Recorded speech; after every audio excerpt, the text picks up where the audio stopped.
শুরুতে ভবিষ্যতের এমন একটি সময়কে দেখা যায় যখন বিশ্বযুদ্ধের কারণে পৃথিবী ধ্বংস হওয়ার 100 বছরের বেশি সময় কেটে গিয়েছে। বড় বড় শহরগুলো এখন বিষাক্ত বাতাসের জনশূন্য অবস্থায় পড়ে আছে। পুরো পৃথিবী এখন ডার্কনেসে ঢাকা এবং পুরো পৃথিবীতে এখন কেবল শেষ একটা জায়গায় টিকে আছে যেখানে মানুষ বসবাস করতে পারে। বাকি অঞ্চলগুলো এখন এতটাই রুক্ষ আর বিষাক্ত যে সেখানে কোনো মানুষ বাঁচতে পারে না। সেখানে এখন শুধু কিছু প্রাণী বসবাস করে যারা সময়ের সঙ্গে সঙ্গে মিউটেড হয়ে গিয়েছে এবং এখন তারা একে অপরকে খেয়েই বেঁচে আছে। এই কারণেই বেশিরভাগ মানুষ এই শেষ শহরটা ছেড়ে বাইরে যাওয়ার কথা ভাবেও না, কারণ একবার কেউ বাইরে গেলে তার জীবিত ফিরে আসা প্রায় অসম্ভব। এখন এই শেষ শহরটা শাসন করে এক রাজা এবং একটা চার্চ। তাদের নিয়ম কেউ ভাঙতে পারে না। এখন আজ অ্যালিস নামের এক নারীকে চার্চের লোকজন হত্যা করতে যাচ্ছে, কারণ তার কাছে মানুষকে হিপনোটাইজ করার ক্ষমতা আছে। আর তাই চার্চ মনে করে এই ক্ষমতা তাদের জন্য হুমকি। তাই চার্চের গার্ডের লিডার আর্লি অ্যালিসকে ফাঁসিতে ঝুলিয়ে মারতে চায়। কিন্তু হঠাৎ অ্যালিস তার হিপনোটিক শক্তি ব্যবহার করে একটা গার্ডকে এমন ইলিউশন দেখায় যেন তার জায়গায় সে নিজেই ফাঁসিতে ঝুলছে। তখন সেই গার্ড নিজেকে বাঁচাতে রশি কেটে ফেলে, কিন্তু তখন সে বুঝতে পারে আসলে সে অ্যালিসের রশিটাই কেটে ফেলেছে। সে আবার অ্যালিসকে তার দিকে দৌড়ে আসতে দেখে, তাই সে যখন গুলি করে তখন দেখা যায় সে আসলে ভুল করে নিজের আরেকজন গার্ডকেই মেরে ফেলেছে। এইসব কিছু তাকে অ্যালিসই করাচ্ছে। তখন লিডার আর্লি সে গার্ডকেই মেরে ফেলে, কারণ সে অ্যালিসের ইলিউশনে পড়ে নিজের লোকদেরই মারছে। তারপর সে বাকি গার্ডের আদেশ দেয় যেন অ্যালিসকে যেভাবে হোক হত্যা করা হয়, কিন্তু অ্যালিস একে একে সবাইকে মেরে ফেলে। তারপর শেষ পর্যন্ত বেঁচে থাকা লিডার আর্লিকে তার নিজের রশিতে ঝুলিয়ে দিয়ে পালিয়ে যায়। অন্যদিকে বয়েসি নামের এক হান্টার যে একা শহরে আসছে, সে পথে একটা টানেল দিয়ে যাওয়ার সময় হঠাৎ থেমে যায়, কারণ সে বিপদের আন্দাজ করতে পেরেছে। তার ধারণা সঠিক ছিল। ঠিক তখনই কয়েকজন ডাকাত তাকে ঘিরে ফেলে এবং তার ঘোড়া থেকে অস্ত্র চুরি করতে থাকে। কিন্তু তারা খেয়াল করেনি বয়েসের বন্দুকের উপর দুমুখ সাপ বসেছিল। সাপটি হঠাৎ করে ডাকাতটিকে কামড় দিয়ে দেয়। তারপর বয়েসি হঠাৎ আক্রমণ করে একে একে সব ডাকাতদের মেরে ফেলে এবং উল্টো তাদের অস্ত্রও কেড়ে নেয়। যাওয়ার সময় সে তার বন্ধু সাপটাকেও নিয়ে নেয়। অন্যদিকে সেই অ্যালিস, যে কিনা চার্চের হাত থেকে বেঁচে পালিয়ে এসেছে, সে এক অন্ধ মহিলার কাছে এসে আশ্রয় নেয়। সেই মহিলা অ্যালিসকে বলে চার্চ আসলে অ্যালিসের ক্ষমতাকে ভয় পায়, কারণ এতে তাদের শাসন নষ্ট হয়ে যেতে পারে। তারা যখন এসব কথা বলছে তখন হঠাৎ করে গোপনে রানী তার সহকারী জেমসকে নিয়ে অ্যালিসের সাথে দেখা করতে আসে।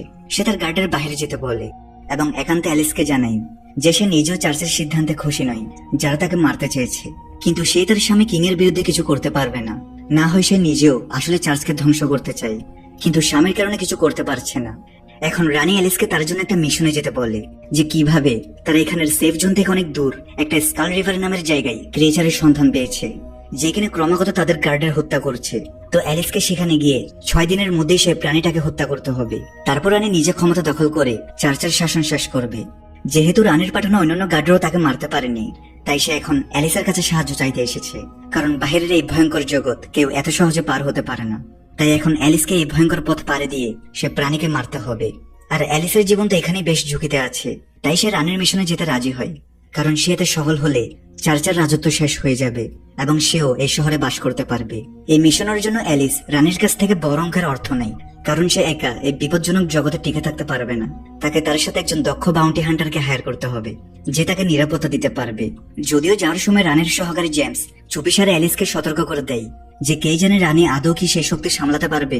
তাই তার মতে অ্যালিসের উচিত এই টাকা রেখে মিশনে ইচ্ছাকৃতভাবে ব্যর্থ হওয়া, এতে দুজনেরই লাভ হবে।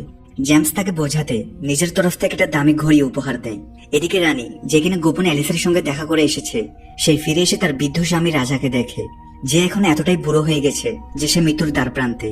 রানী এখন নার্সদের বলে তারা যেন ভালোভাবে রাজার দেখাশোনা করে এবং এরপর চুপিসারে বয়েসের সঙ্গে দেখা করতে যায়। আসলে রানীর গোপনে বয়েসের সঙ্গে সম্পর্ক চলছে, তাই সে অ্যালিসকে ব্যবহার করে সবকিছু নিজের নিয়ন্ত্রণে আনতে চায়, যাতে আর কখনো চার্চ তাকে বাধা দিতে না পারে। এখন রানীর সাথে দেখা করার পর সন্ধ্যায় বয়েসি যখন একা বারে বসেছিল, তখন অ্যালিস তার সাথে দেখা করতে আসে। আসলে সে তাকে হায়ার করতে এসেছে। সে তাকে নিজের মিশনের কথা জানায়, যে কিভাবে তাদের বাহিরের বিপজ্জনক স্থান পেরিয়ে স্কাল রিভার পর্যন্ত যেতে হবে। স্কাল রিভার যেটা বর্তমান পৃথিবীর সবচেয়ে বিপজ্জনক জায়গা, সেখানে তাদেরকে একটা বিপজ্জনক প্রাণী শিকার করতে হবে। আর এই মিশন এতটাই বিপজ্জনক যে সে সরাসরি শহরের সবচেয়ে ভয়ঙ্কর হান্টার বয়েসের কাছে এসেছে। এই জন্য অ্যালিস তাকে জেমসের দেওয়া দামে ঘড়িটাও অফার করে। যদিও বয়েসি অ্যালিসকে সাবধান করে দেয় যে বাহিরের পৃথিবী তার ধারণার থেকে অনেক বেশি ডেঞ্জারাস। যদি সে অ্যালিসকে বাঁচাতে না পারে তখন কি হবে? কিন্তু অ্যালিস তাকে এই ছাড়ও দেয় যে যদি বিপদ অনেক বেশি হয় তবে বয়েসি তাকে ফেলে রেখে নিজের প্রাণ বাঁচিয়ে ফিরতে পারবে। তারা আলোচনা করছে ঠিক তখনই চার্চের গার্ডরা আবার অ্যালিসকে ধরতে আসে, আর বয়েসি ও অ্যালিস দুজনেই পালিয়ে যায়। এরই মাঝে একটা গার্ড যখন তাদের উপর গুলি চালাতে যাচ্ছে, তখন বয়েসি নিজের সেই দুমুখ সাপ তার দিকে ছুড়ে দেয় আর সাপটি এক এক করে সব গার্ডকে ছোবল দিতে শুরু করে। তখনই সেখানে হাজির হয় গার্ডের লিডার আর্লি, যাকে কিনা অ্যালিস ফাঁসিতে ঝুলিয়ে মারতে চেয়েছে, কিন্তু সে কোনো মতে বেঁচে গিয়েছে। আর এখন সে প্রতিশোধ নিতে অ্যালিসকে মারতে এসেছে। এখানে লিডার আর্লি শেষমেশ বয়েসের সাপটাকেও মেরে ফেলে, কিন্তু ততক্ষণে অ্যালিস আর বয়েসই সেখান থেকে পালিয়ে গেছে। এদিকে চার্চের নেতা প্যাট্রিয়াক আদেশ দেয় যে অ্যালিস ও বয়েসের পিছু নিয়ে তাদের ধরে এনে কঠিন শাস্তি দেওয়া হোক, কারণ তারা অনেক গার্ডকে হত্যা করেছে। শুধু এটাই না, অ্যালিস যখন তাদের কবজা থেকে পালিয়েছে তখন থেকে শহরের লোকজন চার্চের বিরুদ্ধে ছবি বানিয়ে প্রতিবাদ করতে শুরু করেছে। আর এভাবে চলতে থাকলে সবাই বিদ্রোহ করে ফেলবে, তাই চার্চ এই বিদ্রোহের আগুন শুরুতেই নিভিয়ে ফেলতে চায়। এখন চার্চের নেতার আদেশে গার্ড সেই বৃদ্ধ মহিলাকেও ধরে ফেলে, যার কাছে আগে অ্যালিস লুকিয়ে থাকতো। মারধর করে তার কাছ থেকে তারা জেনে ফেলে অ্যালিস কোথায় গেছে। তারা সেই বৃদ্ধ মহিলার কাছ থেকে জেনে যায় যে কিভাবে সে বয়েসের সাথে স্কাল রিভারের দিকে গেছে। সব সত্য বলার পরও তারা সেই বৃদ্ধ মহিলাকে মেরে ফেলার আদেশ দেয়। এরপর তারা একটা দল গঠন করে, যার নেতৃত্ব দিবে লিডার আর্লি। এই দলটি অ্যালিস ও বয়েসের পিছু নিয়ে তাদের খুঁজে বের করে মেরে ফেলবে, যাতে শহরে আর কেউ বিদ্রোহ করার সাহস না পায়। এদিকে বয়েসি আর অ্যালিস ইতিমধ্যে মূল শহর ছেড়ে বাইরে চলে এসেছে এবং তার একটা নিরাপদ জায়গা দেখে আজকের রাতটা সেখানেই কাটানোর সিদ্ধান্ত নেয়। বয়েসি, যার সাপ বারের ফাইটে মারা গেছে, সে এখন আরেকটি একই ধরনের সাপ খুঁজতে চেষ্টা করে, কিন্তু সে খুঁজে পায় না। পরের দিন পুরোটা দিন জার্নির পর তারা এগিয়ে যায় এবং প্রথম স্টপে পৌঁছায়। এটা মূল শহরের বাইরে একটা ট্রেডিং পোস্ট, যেখানে দুই ভাই বোন রোজ ও তার বোন মারা থাকে। আসলে মারা ও বয়েসি একে অপরকে পছন্দ করে, অর্থাৎ বয়েসি শুধু রানীর সাথেই নয়, মারার সাথেও তার সম্পর্ক আছে। অ্যালিস এখন খাবার খেতে খেতে বলে কিভাবে তাদের আগামী 6 দিনের মধ্যে স্কাল রিভারে পৌঁছাতে হবে এবং সে প্রাণীটাকে মারতে হবে, কিন্তু তারা যেভাবে চলছে তাতে সময় বেশি লেগে যাবে। তাই বয়েসি একটা শর্টকাট রাস্তা জানায়, যেখান দিয়ে গেলে নির্দিষ্ট সময়ের মধ্যেই গন্তব্যে পৌঁছানো সম্ভব। তবে সেই পথে ঝুঁকি অনেক বেশি। এখন যেহেতু তাদের হাতে সময় কম, তাই সেই ঝুঁকি নেওয়া ছাড়া তাদের উপায় নেই। এরপর বয়েসি মারার সঙ্গে ঘনিষ্ঠ হয় আর ঘুমিয়ে পড়ে। সকালে তারা আবার তৈরি হয়ে রওনা দেয় স্কাল রিভারের দিকে। বয়েসি অ্যালিসকে সতর্ক করে দেয় যে এখান পর্যন্ত সব নিরাপদ, কিন্তু এরপর তারা আর কোনো জীবিত মানুষ দেখবে না। উল্টো মিউটেন্টস আর অন্যান্য বিপদ তাদের ঘিরে থাকবে। তাদের পিছনে তখন শহরের গার্ডরাও একটি ট্রেনে করে তাদের লিডার আর্লির সাথে ধরতে আসছে, যাতে তারা অ্যালিস ও বয়েসিকে আটক করে মেরে ফেলতে পারে। শহরে যখন রানী এই খবর জানতে পারে, তখন সে চার্চের নেতার সঙ্গে লড়াই করতে চায়। এখানে চার্চের নেতা প্যাট্রিয়াক বলে যে চার্চের জন্য এটা ভালো, যদি অ্যালিস ও বয়েসি দ্রুত মরে যায় তাহলে তারা জনগণের মধ্যে বার্তা দিতে পারবে যে কেউ তাদের বিরুদ্ধে যেতে পারবে না। কিন্তু রানী চার্চ নেতাকে সত্যিটা বলতে পারে না যে অ্যালিসকে তো সে নিজেই মিশনে পাঠিয়েছে এবং বয়েসের সঙ্গে তার গোপন সম্পর্কও চলছে। অন্যদিকে চার্চ লিডারের নিজের একটা গোপন পরিকল্পনা ছিল যে একবার রাজার মৃত্যু হলে সে রানীকে পদ থেকে সরিয়ে দিবে এবং শুধু চার্চই সর্বোচ্চ ক্ষমতায় থাকবে আর পৃথিবীর শেষ শহরের উপর চিরকাল শাসন করবে। এদিকে তাদের গার্ডের ট্রেন ইতিমধ্যে ট্রেডিং পোস্টে পৌঁছে গেছে এবং তারা রোস ও মারাকে নির্যাতন করে বয়েসি এবং অ্যালিস কোথায় গেছে তা জিজ্ঞেস করতে থাকে। শুরুতে তারা কিছুই বলেন না, কিন্তু নিজের ভাইকে কষ্ট পেতে দেখে মারা অবশেষে বলে ফেলে যে বয়েস ও অ্যালিস স্কাল রিভারে পৌঁছানোর জন্য শর্টকাট রাস্তায় গিয়েছে, যাতে সময় পাচ্ছে। মারা সবকিছু বলে দেওয়ার পরও গার্ড লিডার আর্লি তাদের বাড়িতে আগুন লাগিয়ে দেয় এবং তাদের হত্যা করার আদেশ দেয়। এদিকে অ্যালিস ও বয়েসের যাত্রা 3 দিন হয়ে গেছে। এখন তাদেরকে আর 3 দিনের মধ্যেই সেই ভয়ঙ্কর প্রাণী পর্যন্ত পৌঁছে তাকে মেরে ফেলতে হবে। তারা এখন রিফট নামের এক বিধ্বস্ত শহরে এসে পৌঁছায়, যেটা পার করতে হলে তাদের একটা কেবল কার ব্যবহার করতে হবে, কারণ শহরের মাঝখানে বিশাল একটা খাদ তৈরি হয়েছে, যেটা কেবল কার ছাড়া পার হওয়া সম্ভব। এখন বয়েসি বলে এখানে সাইরাস নামের একজন ড্রাইভার তাদের কেবল কার দিয়ে পার করে দিবে, বিনিময়ে কিছু টাকা দিলেই হবে। কিন্তু যখন তারা ড্রাইভারকে ডাকে তখন সে দেখে তাকে তো আগে থেকেই কেউ মেরে ফেলেছে, মানে শহরের গার্ডরা তাদের আগেই এখানে পৌঁছে গেছে। এরপর অ্যালিস ও বয়েসিকে চারদিক থেকে গার্ডরা ঘিরে ফেলে। এখানে আর্লি সহ সকল গার্ড এবার সানগ্লাস পরে এসেছে, যাতে অ্যালিস আগের মতো চোখ দিয়ে হিপনোটাইজ করতে না পারে। এখন গার্ড লিডার আর্লি বয়েসিকে বলে অ্যালিসের পক্ষ নিয়ে সে অনেক বড় ভুল করেছে এবং তাকে মারাকে দেখায়। মারা বয়েসিকে কিছু বলতেই যাচ্ছে, কিন্তু তার আগেই আর্লি তাকে গুলি করে মেরে ফেলে। বয়েসিটা দেখে কান্নায় ভেঙে পড়ে এবং রাগে গার্ডের উপর ঝাঁপিয়ে পড়ে। এই মিশন এখন তার জন্য পার্সোনাল হয়ে গেছে। অ্যালিসও তাকে সাপোর্ট দিতে গার্ডের উপর অ্যাটাক করে। তারা দুজনেই দক্ষ ফাইটার ছিল এবং তারা একে একে গার্ডের মারতে থাকে, কিন্তু কিছুক্ষণ পর তারা বুঝতে পারে যেখানে গার্ডের সংখ্যা অনেক বেশি, এভাবে যেতে সম্ভব না। তাই তারা লড়াই করতে করতে পালাতে শুরু করে। তখন আর্লি এবার একটা বিশাল কামান নিয়ে তাদের দিকে গোলা ছোড়ে, কিন্তু তারা কোনো রকমে বেঁচে যায় এবং কেবল বাসে উঠে খাদ পার হতে শুরু করে। তখন কিছু গার্ড বাস পর্যন্ত পৌঁছে যায় এবং অ্যালিস ও বয়েসি নিজেদের জীবন বাঁচাতে তাদের সাথে লড়াই করতে থাকে। বাসটি কেবল দিয়ে সামনে এগোতে থাকে। দুজনেই গার্ডের বাস থেকে ফেলে দিতে শুরু করে। সেখানে কিছু গার্ডের ছাদে উঠে গুলি ছুড়তে থাকে। তখন বয়েসি বাসের ভেতরের গার্ডের সাথে লড়াই করে আর অ্যালিস উপরে গিয়ে গুলি করতে থাকা গার্ডের সাথে লড়াই করতে শুরু করে এবং একে একে উপরের সব গার্ডকে নিচে ফেলে দেয়। বয়েসে নিচে থাকা গার্ডের সামলাতে থাকে। এদিকে দূরে দাঁড়িয়ে থাকা লিডার আর্লি দেখে কিভাবে তার গার্ডের একে একে নিচে পড়ে মারা যাচ্ছে। তাই সে আদেশ দেয় বাসের কেবলটাই কেটে দিতে, যাতে সেটা খাদে পড়ে যায়। আর একটা কেবল কাটতেই বাসটি অর্ধেক ঝুলে পড়ে। অ্যালিস কোন রকমে নিজেকে ধরে রাখে আর বয়েসি শ্বাস গার্ডকে নিচে ফেলে দেয়। তখন বাকি কেবলটাও কেটে দেওয়া হয়, যার ফলে বাস সোজা নিচে পড়ে যেতে থাকে। ভাগ্যক্রমে বাস সোজা নিচে না পড়ে এক গুহার ধারে আটকে যায়, আর অ্যালিস আর বয়েসি দ্রুত গুহার ভিতরে ঢুকে পড়ে। এই সময় পেছনে থাকা লিডার আর্লি বয়েসের কাঁধে গুলি চালায়, কিন্তু সে হেডশট নেওয়ার আগেই অ্যালিস তাকে টেনে বাঁচায়। এখন একটা নিরাপদ জায়গা খুঁজে অ্যালিস বয়েসিকে ট্রিট করে।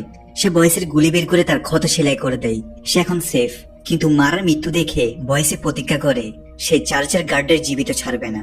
অন্যদিকে শহরে কুইন জানতে পারে সে প্রেগনেন্ট, এবং সে এটাও জানে এই বাচ্চা রাজার নয় বরং বয়েসের, কিন্তু এই ব্যাপারে বাইরের কেউ জানে না। আর এখন তার বাচ্চা উত্তরাধিকারী থাকার কারণে তার স্বামীকে বাঁচিয়ে রাখার দরকার নেই। কুইন চুপচাপ তার স্বামীকে মেরে ফেলে। অন্যদিকে অ্যালিস ও বয়েসি সামনে এগিয়ে একটা পুরনো বিপজ্জনক মিলিটারি বেসে পৌঁছায়, যার নাম শ্যাডো ব্যান্ড। এখানে মিউটেশন হওয়ার কারণে এটা খুবই ডেঞ্জারাস, কিন্তু জার্নির সময় বাঁচাতে এই শর্টকাট নেওয়া ছাড়া উপায় নেই। সেখানে তারা তাদের কাছাকাছি পেছনে সেই গার্ডের ট্রেনের শব্দ শুনতে পায়। দিনভর চলার পর তারা একটা পরিত্যক্ত স্ট্রাকচারে লুকায়। রাতে এখানে বিপদের আশঙ্কা থাকায় তারা আজকের রাতটা এখানেই কাটানোর সিদ্ধান্ত নেয়। এখানে সারা রাত একজনকে জেগে থেকে পাহারা দিতে হবে, আর তাদের চারপাশে সবসময় আগুন জ্বালিয়ে রাখতে হবে, যাতে কোনো মিউটেন্ট তাদের আক্রমণ করতে আসলে তাদের কাছে আসতে না পারে। আসলে আগুনই মিউটেন্টের দুর্বলতা, তারা আগুন ভয় পায়, কিন্তু ঘুমানোর আগেই তারা ভয়ঙ্কর আওয়াজ শুনতে পায়, মানে মিউটেন্টরা চলে এসেছে। বয়েসি প্ল্যান অনুযায়ী চারদিকে আগুন লাগিয়ে রাখে, যাতে মিউটেন্টরা আগুনের ভয়ে কাছে না আসে, কিন্তু মিউটেন্টরা আগুনের ভিতর দিয়ে আক্রমণ শুরু করে। অ্যালিস ও বয়েসি দুজনেই গুলি ছুড়ে মিউটেন্টের মেরে ফেলার চেষ্টা করে, কিন্তু তারা এখন আর পুরোপুরি মানুষ নেই। তাদের আর ব্যথা লাগে না, তারা শুধু ক্ষুধার্ত দানব। বয়েসি বারবার অয়েল ট্যাঙ্কার ব্লাস্ট করে তাদের ভয় দেখানোর চেষ্টা করে। অ্যালিসও লড়াই চালিয়ে যায়, কিন্তু সংখ্যায় বেশি হয় তারা বেশি শক্তিশালী হয়ে পড়ে। অবশেষে যখন তারা অ্যালিসকে খেয়ে ফেলতে যায়, তখন অ্যালিস তার সবচেয়ে বড় অস্ত্র ব্যবহার করে। সেই সব মিউটেন্টকে কাছে আসার সাথে সাথেই হিপনোটাইজ করে দেয়, আর তাদের মস্তিষ্কে ইলিউশন দেখায় যে তারা আগুনে পুড়ছে। এরপর একে একে সব মিউটেন্টরা আর্টিফিশিয়াল আগুনে পুড়তে থাকে, এবং শেষে সে আগুনের তীব্রতারও বাড়িয়ে সব মিউটেন্টকে মেরে ফেলা হয়। কিছু সময় পর যখন সব শান্ত হয়, তখন বয়েসে জিজ্ঞেস করে এত আগুনের পরও তারা দুজন বাঁচলো কিভাবে, কেবল মিউটেন্টরাই বা মরলো কেন? তখন অ্যালিস জানাই বাস্তবে কোনো আগুনই লাগেনি। সে মিউটেন্টরা হিপনোটাইজ করে তাদের মনে একটা ইলিউশন তৈরি করে যে যেন তারা আগুনে পড়ছে, কারণ বয়েসে আগেই বলেছে আগুন মিউটেন্টের সবচেয়ে বড় দুর্বলতা। তাই প্ল্যাসিবো ইফেক্টে বাস্তবে আগুন ছাড়াই শুধু ইলিউশনে তারা প্রাণ হারায়। আগুনের কোনো অস্তিত্ব না থাকা সত্ত্বেও শুধুমাত্র ইলিউশনের মাধ্যমে সেই মিউটেন্টের মৃত্যু হয়। তবে ভুলে একই ইলিউশনের ফাঁদে পড়ে যায় বয়েসিও। এতদিন পুরো যাত্রায় বয়েসি সবসময় অ্যালিসকে বাঁচিয়ে এসেছে, কিন্তু এবার অ্যালিসের সেই বিশেষ ক্ষমতা তাদের অনেক কাজে আসে।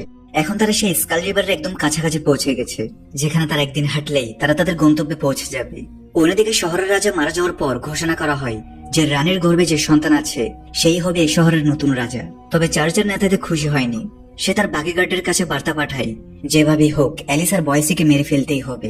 তারপর তারা রানী ও পুরো শহরকে নিজেদের নিয়ন্ত্রণে নিয়ে নেবে। কিন্তু এখানে রানী বুঝতে পেরে যায় যে চার্চের লোকেরা কি করতে যাচ্ছে, তাই সে তার সহকারী জেমসকে ফাঁদে ফেলে আর প্রতিশ্রুতি দেয় যে সে যদি তার জন্য চার্চের লোকদের সরিয়ে দেয় তাহলে সে তাকে বিয়ে করবে এবং দুজনে মিলে একসাথে রাজত্ব করবে। এদিকে অ্যালিস ও বয়েসি যারা এখন সেই ট্রেনের গার্ডের থেকে পালাচ্ছে, তাদের রিয়েলাইজ হয় তারা এই গতিতে পালাতে পারবে না, একসময় না একসময় ধরা পড়বেই। তাদের একটা ফাইনাল প্ল্যান করে। অ্যালিস একা ট্রেনের সামনে দাঁড়িয়ে পড়ে, আর যখন ট্রেনের গার্ডরা তাকে দেখতে পায় তখন এগোতে থাকা ট্রেন অ্যালিসকে ধাওয়া করতে থাকে। কিন্তু গার্ডরা বুঝতে পারে না যেটা পুরোপুরি অ্যালিস আর বয়েসের প্ল্যান করা। তারা তাদেরকে ট্রেন সহ ট্র্যাপে ফেলতে যাচ্ছে। অ্যালিস ট্রেনকে একটা ভাঙা ব্রিজের কাছে নিয়ে যায় এবং নিজে নিচে ঝাঁপ দেয়, যেখানে আগে থেকেই বয়েসে তাকে ধরার জন্য প্রস্তুত ছিল। সেখানে তারা ট্রেন থামাতে না পেরে সোজা নিচে গিয়ে পড়ে আর বিস্ফোরিত হয়ে যায়। এতে আর্লিয়ার তাদের পিছনে সব গার্ড মারা যায়। এই খবর চার্চের নেতার কাছে পৌঁছে যায়, আর সে সিদ্ধান্ত নেয় যে এখন রানীকে মেরে ফেলা ছাড়া আর কোনো পথ নেই। তারপর সবকিছুই তার হয়ে যাবে। তখনই পেছন থেকে জেমস আর তার দল এসে চার্চের নেতাদের উপর হামলা করে বসে, কারণ রানী আগেই জেমসকে নিজের দিকে টেনে নিয়েছে। জেমস একে একে সব চার্চ মেম্বারদের মেরে ফেলে। এখন পুরো শহরের একমাত্র নেতা হিসেবে আছে রানী, আর পুরস্কার স্বরূপ সে জেমসের সঙ্গে রাত কাটায়। অন্যদিকে বয়েস ও অ্যালিস অবশেষে এতদিনের ভয়ঙ্কর যাত্রার পর স্কাল রিভারে পৌঁছায়। এটাই সেই স্থান যেখানে আগে সমুদ্র ছিল, কিন্তু এখন পানি শুকিয়ে সবকিছু বদলে গেছে। তারপর এখানে অনেক মানুষ মারা যায়, তাই চারদিকে লাখো কঙ্কালের স্তূপ পড়ে আছে। এত ভয়ানক ইতিহাসের জন্যই এর নাম স্কাল রিভার দেয়া হয়। বয়েসি আর অ্যালিসকে এখানেই সে প্রাণীটাকে খুঁজে বের করতে হবে, কারণ আজ পূর্ণিমার রাত।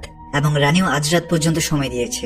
রাতে অ্যালিস তার হাতে সিলভার ব্লেডস পরে রেডি হয়ে বাইরে বেরোয়, আর বয়সী তাকে বোঝাতে আসে কি জানে কখন সে প্রাণী তাদের উপর হামলা করে বসে। কিন্তু হঠাৎই পূর্ণিমার চাঁদ ওঠার সঙ্গে সঙ্গেই বয়সী একটা ক্রিয়েচারে পরিণত হতে থাকে।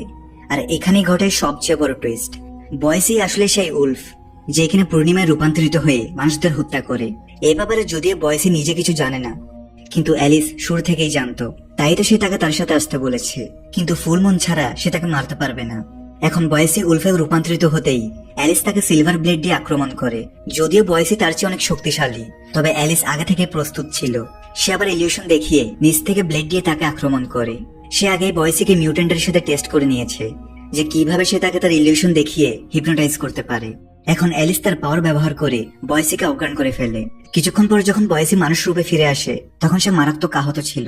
অ্যালিস তখন তাকে পানি খাওয়ায় এবং বলে যে যখন সে প্রথমবার তার গুলি বের করে সেলাই করেছে তখন সে চুপি চুপি তার শরীরে একটা সিলভার প্লেট বসিয়ে দেয়, যা ধীরে ধীরে তাকে বিষাক্ত করে তুলেছে।